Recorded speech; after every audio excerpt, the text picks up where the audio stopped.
Olá, o Opinião Pernambuco está de volta e você é nossa convidada e também nosso convidado para este encontro que está só começando. A partir de hoje, estaremos aqui neste horário para tratar de temas variados, mas que importam todos eles às nossas vidas. Vamos começar falando sobre eleições. É que nem bem o Brasil deixou para trás as eleições municipais de 2024, projetam-se agora as eleições de 2026, quando serão escolhidos o presidente da República, governadores, senadores, deputados federais e estaduais. As duas eleições estão irremediavelmente conectadas? É consenso entre os analistas políticos que o país que emergiu das urnas em outubro passado é conservador. E o Nordeste? O que dizem as urnas sobre o humor do eleitorado nordestino, tradicionalmente identificado à esquerda? A cientista política Priscila Lapa é a convidada de hoje do nosso programa. Priscila, gratíssima pela sua presença hoje aqui no Opinião Pernambuco. Seja bem-vinda. É uma alegria estar aqui, principalmente para falar de eleição, um tema que eu adoro. Que você não gosta nem um pouquinho. Nem um pouquinho. Nem você, nem eu. Vamos fazer de conta. Né?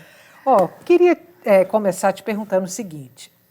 Nas eleições municipais, agora de outubro passado, as urnas mostraram um país caminhando para a direita. Se recortarmos a região Nordeste, a leitura pode ser a mesma? Pode.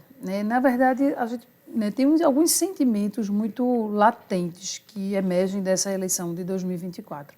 A gente vivia um país muito desorganizado do ponto de vista dessas novas forças políticas que surgiam e que a gente não sabia até que ponto esses partidos que se tornaram majoritários nas eleições de 2018, depois de 2020 municipal, 2022 eleição nacional, se esses partidos de fato se reafirmariam como agora as grandes forças políticas do país em termos de quantidade de filiados, quantidade de municípios que comandam e suas bancadas no Legislativo. E 2024 veio como uma eleição de confirmação disso, de um movimento que não se iniciou em 2024, mas que sim, teve em 2024 ali esse processo de concretização. Uma coisa importante é que muita gente não percebeu a polarização tão acentuada na eleição de 2024. E, de fato, por ser uma eleição municipal, ela é uma eleição muito de contexto. É inevitável que o contexto local ele prevaleça, ele continue sendo esse grande impulsionador de percepções do eleitor. E o que a gente pode dizer também é que 2024 foi uma eleição sobre gestões municipais, sobre julgamento do seu incumbente, daquele que estava ali, ou buscando a reeleição ou fazer o seu sucessor. Priscila, mas toda eleição municipal é assim? Não, a gente teve eleições municipais um pouco desconectadas disso, ou pelo menos numa polarização no contrário. 2024, uma das maiores taxas de reeleição da história do Brasil. Quase 80%, se a gente for somar o total, quase 80% fora os que fizeram sucessor. Então foi uma eleição, qual foi o recado? Continuidade. E nem sempre foi assim. A gente teve em 2016, por exemplo, 70% de renovação. Então, quer dizer, há 2 ciclos eleitorais de eleição municipal atrás, a gente tinha o movimento contrário, mudança. A gente pode fazer uma leitura disso assim como um estresse da polarização? A população está cansada da polarização? Está esgaçada? Está magoada? Eu acho que as pessoas queriam muito ver coisa concreta. A polarização ela trouxe um fenômeno assim, de negação da política, de o que está ruim, de negação de tudo num primeiro momento, depois se dividiu nessas duas grandes frentes, assim, ou a gente pode agrupar assim, lulismo e bolsonarismo, até mais do que direita e esquerda propriamente dito. Mas eu acho que gerou, sim, um cansaço. A gente percebeu isso já em 2022, as pessoas um pouco menos aguerridas do que estavam em 2018 e agora em 2024 também. As pessoas querem dizer, sim, mas isso mudou o quê a minha vida? A cidade está melhor, a rua está calçada, a calçada melhorou, o posto de saúde está funcionando. Foi uma eleição muito mais pragmática. Então, a gente não pode negar que o pano de fundo dessa questão de ser direita ou ser esquerda, ele permanece orientando algumas percepções do eleitor, mas, sem sombra de dúvida, foi a eleição do pragmatismo. Está bom, está ruim, recompensa, pune o seu representante político. No Nordeste não foi muito diferente disso. A gente no Nordeste tem essa tendência a ter uma visualização de um eleitorado majoritariamente mais à esquerda, mais conectado com pautas ligadas às questões de sobrevivência, da igualdade, né, de buscar essa questão aí, e até a pauta econômica fazendo algum efeito sobre isso também, porque quando a economia vai bem, quando a renda melhora, as pessoas também têm a percepção de que estão, né, tendo a sua vida melhorar. E o voto é muito orientado por isso também. E menos do que por questões de costume, de comportamento, essa pauta mais de cunho moral que a gente ficou tão emblemático no Brasil devido às eleições nacionais. Então, sim, a eleição no Nordeste também acabou tomando um rumo, a gente pode dizer, mais pragmático. Agora, quando a gente vai fazer a leitura dos partidos que venceram o maior número de municípios no Nordeste, principalmente considerando as capitais e as médias, né, cidades maiores, a gente percebe um descolamento da esquerda, se não é necessariamente um endireitamento, um caminho à direita, porque a gente não consegue identificar algumas legendas necessariamente como direita. Se elas não são esquerda-direita, elas também parecem não ser, né? Deixa eu trazer então para você alguns números, já que você tocou nesse ponto, e para ver que leituras podem ser feitas, podem ser desdobradas desses números no Nordeste. O ranking dos partidos, por exemplo. O MDB fez o maior número de prefeitos no Nordeste, 281. O PSD foi o segundo maior, com 275. Mas o terceiro maior partido foi um partido de esquerda, que foi o PSB, que chegou a 214 prefeituras, empatando com o PP, que a gente também pode jogar à direita, que também fez 214 prefeitos, e aí vem o PT com 170 prefeitos. Esse ranking que coloca o PSB e o PT também entre os partidos com o maior número de prefeituras no Nordeste, esse ranking lhe diz alguma coisa, lhe sugere algum detalhe? Eu acho que ele continua na linha da remanescência, da manutenção, da eleição de manutenção. Então, se tradicionalmente os partidos, né, que representam a esquerda no Nordeste e que acabam, né, agregando o maior número de prefeituras são o PT e o PSB, em 2024 foi uma reafirmação disso, né? Não foi uma ruptura, foi uma continuidade desse processo. Diga-se de passagem, o PT, que teve um desempenho muito melhor em 2024, talvez não muito, mas melhor em 2024 do que tinha tido em 2020. Sim. Né? E a gente também, sobre o PSB, e Pernambuco é um caso muito emblemático disso, foi um partido que sofreu um processo de perda em 2022, considerando o Estado, considerando, né, a conjuntura nacional. Então, era de se esperar que na eleição municipal ele viesse menor. Ele teve redução, mas não uma redução de se tornar um partido irrelevante. Então, às vezes, a leitura macro é a direita venceu, ou os partidos de centro-direita, né, com essa inclinação, eles fizeram o maior número de prefeituras. Ok, isso pode fazer uma sinalização, sem dúvida, de que esses partidos têm uma percepção, uma aceitação maior nesse momento do eleitorado, mas a gente não pode deixar de considerar que não é só isso, né? A política ela nunca é tão simples assim de explicar, né? Então, a permanência do PT e do PSB como forças políticas relevantes no Nordeste significam que não existe força totalitária, que existem movimentos direcionados, mas eles não deixaram de ser relevantes e muito pelo contrário, existe aí uma tendência de que no próximo ciclo político eles possam novamente se tornar partidos, né, majoritários dentro do eleitorado nordestino. Aí vou trazer, então, um outro dado aqui que vai ao encontro disso que você coloca. No Nordeste inteiro, apenas 5 partidos fizeram prefeitos nos 9 estados, né? Entre esses 5 partidos que fizeram prefeitos nos 9 estados estão os 2 maiores partidos de esquerda, que são o PSB e o PT.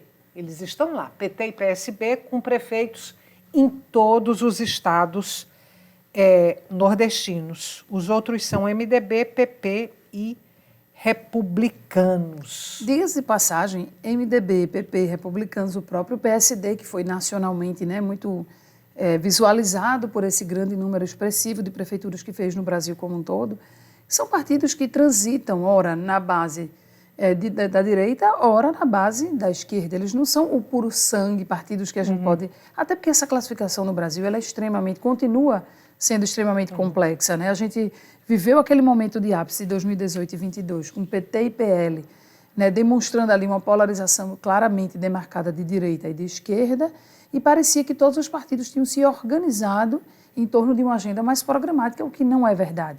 Então, eu lembro muito da fala do prefeito reeleito do Recife, João Campos, dizendo, ora, esses partidos que estão sendo considerados na conta da vitória, né, da direita, também fazem parte da base do presidente Lula no Congresso Nacional.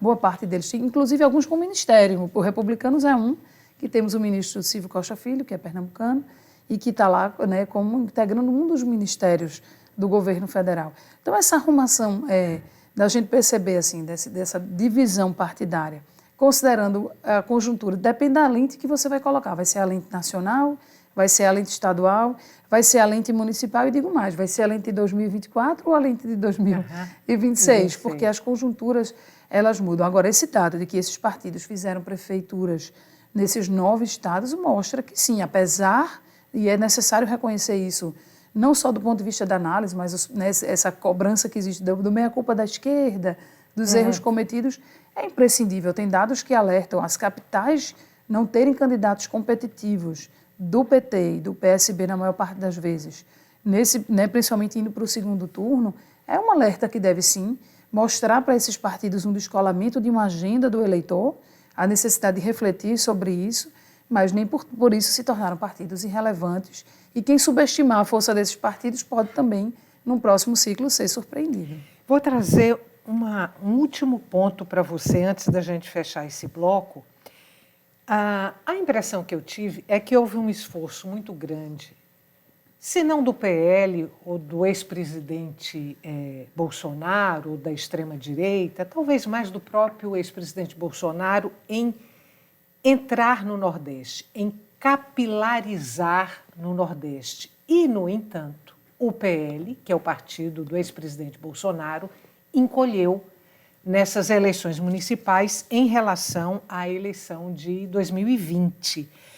O PL, em 2020, fez 142 prefeitos e, na eleição passada, fez 79 prefeitos. Essa é uma questão importante dos partidos que incham, né? Então, isso é um fenômeno também muito, muito clássico no Brasil. Desde que Bolsonaro se colocou como uma liderança, né, política relevante, né, capitalizando ali diversas outras forças políticas em torno, né, do seu nome e das suas ideias, ele provocou esse efeito de partidos muito pequenos que acabaram se tornando, né, grandes porque foram atraindo esse capital político, né, trazido por ele. Isso aconteceu no próprio partido pelo qual ele se elegeu, né, lá na primeira vez em 2018, e houve esse movimento. O União Brasil, que se tornou o maior partido do Brasil em termos de filiados e tal, ele, né, ganhou aquele fôlego de, diga-se passagem, esses movimentos de fusão, quando várias legendas se juntam ali para compor uma nova legenda, geralmente é por questão de sobrevivência. Então, assim, se eu não fizer isso, eu me torno irrelevante, né, no cenário, na discussão. Então, o partido do ex-presidente Bolsonaro gravitou em torno desse poderio. E uma coisa que é importantíssima a gente observar é que não estar no poder, ele gera, assim, um certo derretimento de material político, de atratividade. Então, não é à toa que os partidos querem se manter, né, no poder, muitas vezes tendo que abrir mão, e aí no caso do Brasil isso é muito característico, de princípios, de valores, de cartas programáticas, para dizer assim, porque eu não estando no poder, eu não tenho acesso a material político, a cargos, a distribuição de recursos políticos, né? E, claramente, isso, quando há uma perda, e é inevitável identificar que há um fortalecimento ainda dessa força de centro-direita, mas da própria liderança em si do Bolsonaro, pelo fato de ter perdido a última eleição nacional, houve uma certa debandada, uma certa rearrumação, né? E aí essa rearrumação se refletiu, sim, na eleição de 2024. Fazemos um intervalo rapidinho e o Opinião Pernambuco volta daqui a pouco. Até já.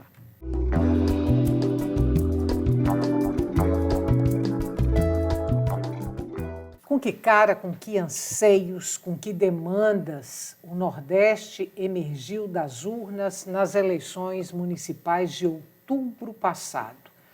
Como a região tradicionalmente identificada à esquerda acena para as eleições de 2026, quando serão escolhidos o presidente da República, governadores, senadores, deputados federais e estaduais. Quem faz a leitura desse cenário é a cientista política Priscila Lapa, convidada de hoje do Opinião Pernambuco. Priscila, a gente no bloco passado, deu uma geralzona, né, sobre o resultado das eleições municipais no Nordeste. Eu queria vir agora especificamente para as capitais, para as 9 capitais. Nós tivemos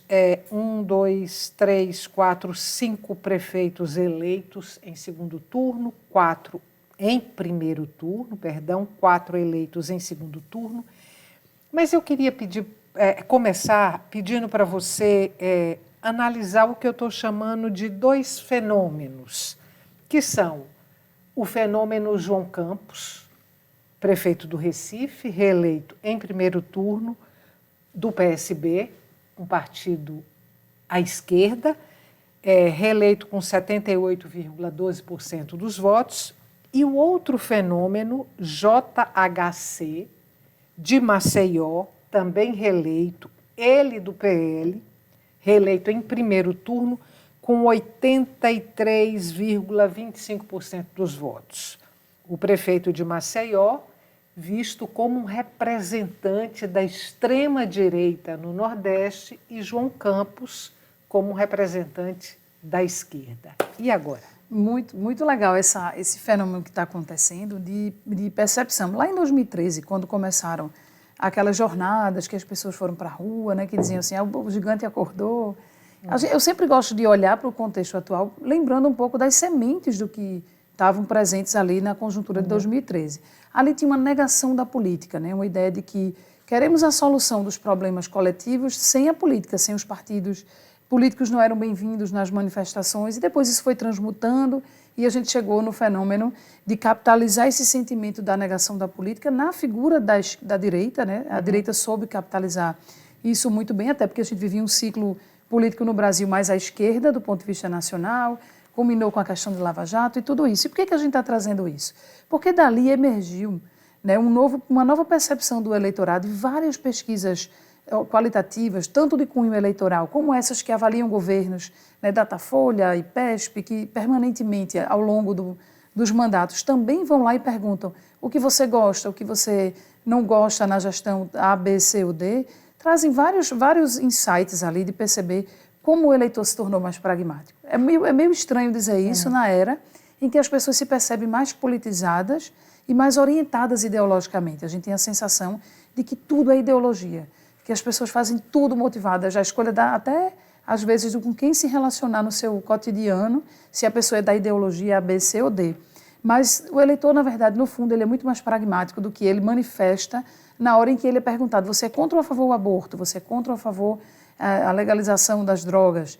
Nesses tipos de itens, aí sim emerge uma ideologia. Mas nas coisas do dia a dia, você é contra ou a favor do armamento da guarda municipal? Na eleição municipal, agora, todo mundo era a favor, fosse de direita, ou fosse com raras exceções. Tem opiniões mais fundamentadas, tem visões de mundo, às vezes, conflitantes, mas, em geral, todo mundo disse: vamos resolver o problema da segurança armando a guarda municipal. Então, isso demonstra um perfil de eleitor, de comportamento eleitoral no Brasil, muito mais pragmático do que a gente costumeiramente observa. No fundo, as pessoas querem solução. A política no Brasil virou um olhar de problema. Eu quero ver quando é que vai chegar a solução. Então, políticos que conseguiram se conectar com esse sentimento de entrega, eles têm conseguido performar muito bem. E aí João Campos, né, e o JHC lá de Maceió são exemplos muito claros disso. Eu acredito que os dois, e aí seja feita a justiça, né, na avaliação, de que eles conseguem se posicionar ideologicamente também, eles não têm um vazio ideológico, não é isso, né? Os que têm essa tentativa de ficar esvaziado ideologicamente, o eleitor também identifica e não gosta, né? Na hora crítica, na hora que são impelidos a tomar uma posição, eles vão e falam sobre isso, mas no dia a dia, no cotidiano, no que importa para o cidadão, eles são pragmáticos, entregam e se conectam e falam, e posam e acenam, sabem fazer gestão e sabem fazer política. Então, isso explica, né, e sabem, sobretudo, fazer comunicação política. Isso aí, sem sombra de dúvida, eles encontraram o caminho de fazer isso. E isso não necessariamente é ruim, né? As pessoas dizem, é marketing, na visão mais tradicional de que faz a maquiagem e não entrega. No caso dos dois, o que parece que o eleitor direcionou é que consigo identificar o que faz e consigo me comunicar e me conectar muito bem. Então, eles são faces do mesmo fenômeno, ainda que com posicionamentos ideológicos distintos. A juventude tem alguma relevância aí nessa popularidade de ambos? Porque são os dois muito jovens. Muito jovens. Eu acho que eles conseguiram fazer esse fenômeno. Eu acho que a gente tem também que perceber que de 2013 para cá houve uma percepção de aumento do eleitorado jovem no Brasil. Um eleitorado jovem que tem uma formação política numa base completamente distinta daquela de gerações anteriores. Não é a pessoa que se formou nas fileiras dos partidos, né, consumindo informação política nos formatos tradicionais. É uma geração que se forma pelo ativismo digital, né, por outras categorias de percepção política. E aí, sem sombra de dúvida, são pessoas com visão de mundo muito diferente. E esse eleitorado chegou, hoje ele vota, né, tem uma participação importante no conjunto de votação, mas eles impulsionam, mas sozinho não decide, não é só o eleitorado jovem que decide. O que acontece é que o eleitorado mais maduro, que também começa a entrar nessa comunicação digital, que também tem esse viés, também identificou nesses dois gestores e em tantos outros que se reelegeram, inclusive essa votação tanto de João quanto de JHC, me fez lembrar que a gente também teve o fenômeno das supervotações em 2024. A gente teve vários prefeitos em Pernambuco, por exemplo, na casa dos 80% de votação, né? Então, isso não é trivial. Uma pessoa se eleger com 80% significa que 80% da população entendeu que aquela gestão estava bem, que era a melhor opção para a cidade. Então, veja que tem um fenômeno aí de conexão que está acontecendo que talvez embale um pouco o processo político no Brasil a partir de agora. Quero colocar a eleição do Recife para 2026, prospectando para 2026, considerando que em 2026 a gente vai ter eleição também para governador.